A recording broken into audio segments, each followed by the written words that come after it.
Hi, Enigma here. Today I am going to explain an American science fiction film called Planet of the Apes 2001. Spoilers ahead. Watch out and take care. The premise of the movie is set in the year 2029. Captain Leo Davidson is an astronaut aboard the United States Air Force Space Station, Oberon. He and his team are with apes who are specially trained for space missions. At the beginning of the movie, we are introduced to one of such chimpanzees named Pericles. He works closely with the captain and is very good at his job. Leo receives a video message from his friends on Earth, but while watching it, the lights go out and the electronic devices start to malfunction. The flickering of the lights causes the animals aboard to panic. Leo is asked to report to the bridge to discuss the malfunction. He is then informed about an electromagnetic storm approaching the space station. The standard procedure is to send an ape to take initial radiation and gamma-ray readings and make sure the storm is safe for a human astronaut to approach. Leo's superior asks him to get Pericles ready for the trip. Leo retaliates and claims that it is his job as a captain to report the initial readings, but everyone else asks him to follow the standard procedure. He then prepares Pericles for the mission. The creature is seated in a small pod that he pilots to the storm. Only some minutes after the takeoff, the scientists notice that the pod is off course and Pericles' heart rate is rising. Eventually, they lose the track of the pod and declare that it is lost. Leo sneaks into a pod and launches into space to get the chimp, even though his superiors ask him to return. He gets a visual of the pod that Pericles is in, but before he can report it, his pod crashes into a massive foreign object. After the impact, he loses all signals from the space station. He, yet again, crashes into a bright wormhole. The pod malfunctions and crashes into a planet's surface that looks a lot like the Earth.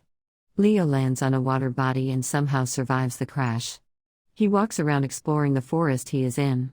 The first person he meets is a man who seems to be a native of the jungle. The man and a group behind him are running away from wild apes who are chasing them. Without thinking much about it, Leo also starts to run with them. The apes wear armor for protection and seem to be more advanced than humans. They abduct most of the group as the surviving ones try to run away. All of them, including Leo, are eventually enslaved and taken away in a human-run carriage.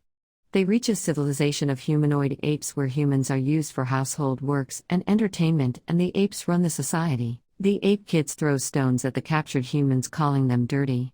We are introduced to a female ape, Ari, who supports human rights and protests the way they are treated in society. She scolds the kids and tells them to respect all beings. The slaves are then sold to a dealer. After they are put into the cages, a little ape child buys a human girl to keep her as a pet. The adults are dragged out and marked with a hot iron stick. Ari intervenes and asks the dealer to be less ruthless to humans because they also have rights. Leo takes this opportunity to grab the iron rod and hold her hostage.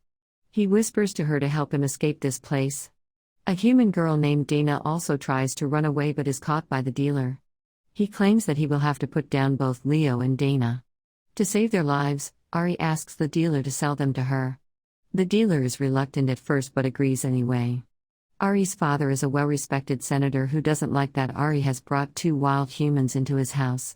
He asks her to keep them in check because he will soon have guests over. One of the guests is General Thade, a sadistic chimpanzee military commander who wants control over the ape civilization. When Leo and Dana are alone in the kitchen, he asks her how the monkeys managed to get more powerful than humans. Dana claims that they have always been that way. Leo is then taken outside to serve the guests. As the guests engage in a conversation, Leo overhears Thade saying that humans outnumber apes by a large number. Ari puts forward her ideas of equality between humans and apes, but Thade claims that her principles threaten the apes' prosperity. When Leo comes to serve the table, Thade forcefully opens his mouth and mocks him. Ari leaves the table at the sight and Thade follows her behind. A while later, Thade arrives at the camp and is furious at the troops for not being able to stop the humans. He gathers them all and sets off to look for the enemies from the other side of the mountain. The escapees, on the other hand, rest for the night and reach the Simians' temple the next day. Leo is beyond surprised when he sees that the temple is the space station, Oberon, that he left a few days ago. Ari claims that it is impossible because the temple has been there for thousands of years.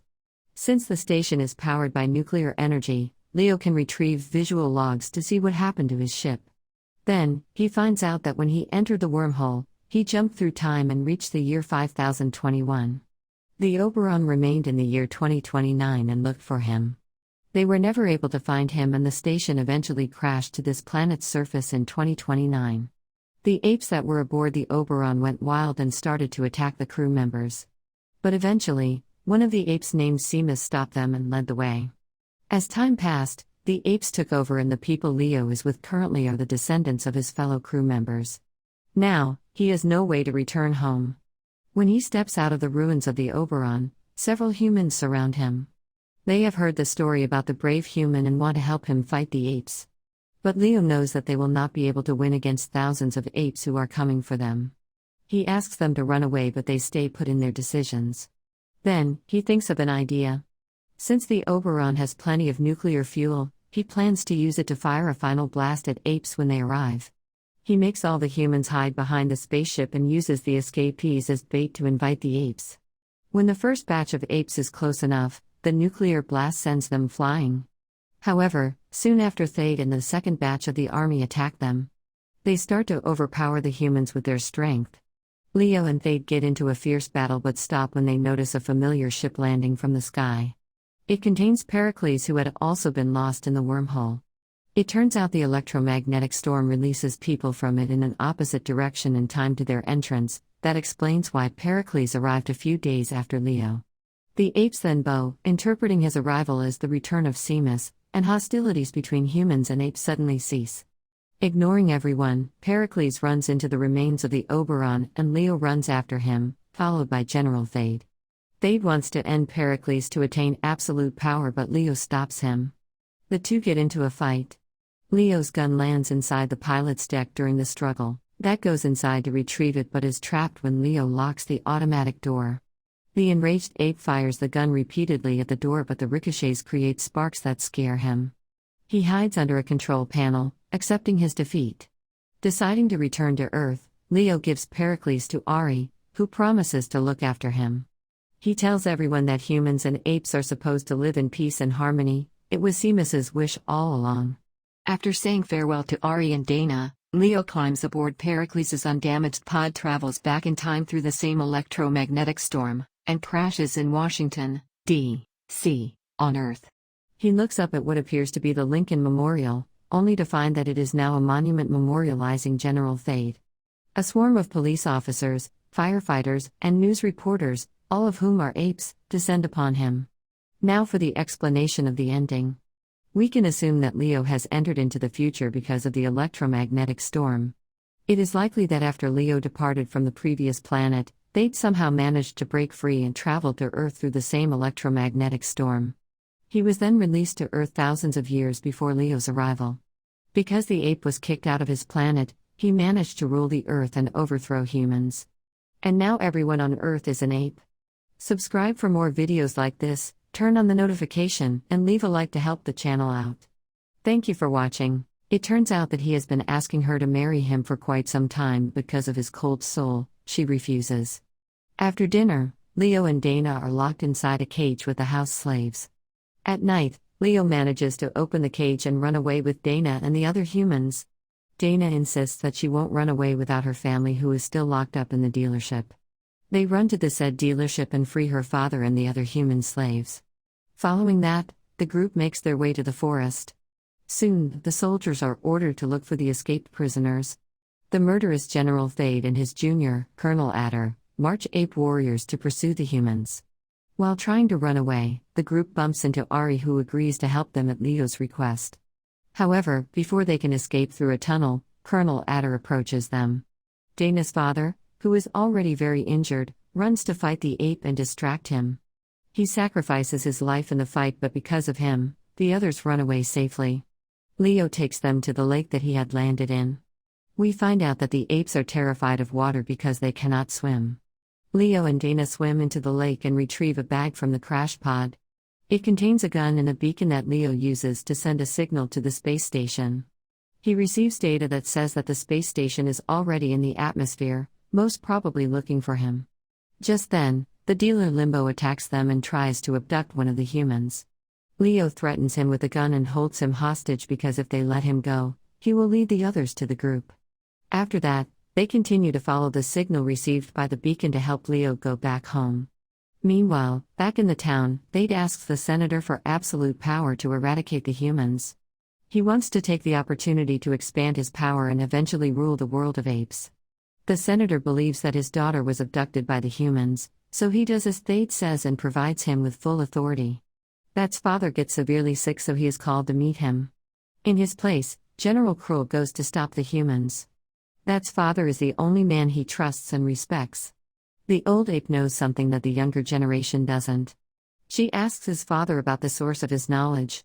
The father ape then tells him about the first of their kind named the simians. Before the arrival of simians, the apes were the slaves to humans who ruled the society.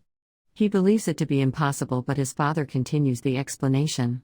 He reveals a hidden old gun and says that humans possess the power of invention and technology which is greater than their strength. The old ape begs his son to not let the humans get to a place called the Kalima. It is the holy temple of Simians that holds the secret of their true origin. If the humans find out about it, they will retaliate and destroy the apes' world. In the meantime, the group of escapees makes their way to Camilla, where Leo believes his team is waiting for him. When they reach closer, they see scarecrows made to keep the apes and the humans away from the holy temple. They finally get to a checkpoint where camps of apes have been settled to guard the way to the temple. General Krull also arrives there and takes command of the troops. When the sun sets, Leo creates a distraction using his gun and makes his way to the camp on horses. He and the group manage to set the camp on fire and cross the river, which is the only obstacle between them and the Temple of Simians.